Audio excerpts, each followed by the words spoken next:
Bitlis Umut Kervanı kurban eti dağıtım çalışmalarına başlamış bulunmaktayız.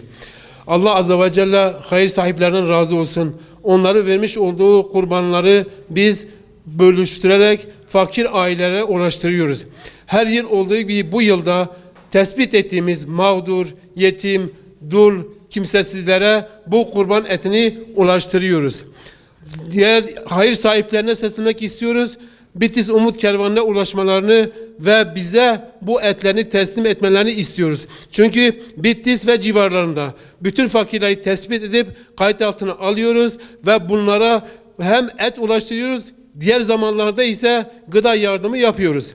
Bu nedenle bize ulaştırdıkları miktarınca bize fakir ailelere ulaşıyoruz, onlara bu eti dağıtıyoruz ve onlar da seviniyor o aileler. Şu anda mevcudumuzda 400 tane fakir, yetim aileler vardır. Bu aileler zaman içerisinde gerek kırmızı et ve gerekse gıda yardımını ulaştırıyoruz. Bunun dışında zenginlerin bize ulaştırdıkları giyim yardımlarını da bunlara ulaştırıyoruz. Allah hayır sahiplerine razı olsun. İnşallah bu fakirleri sevindirdikleri için bu bayramda onlar için duacı olacaklardır. Allah hayır sahiplerine razı olsun.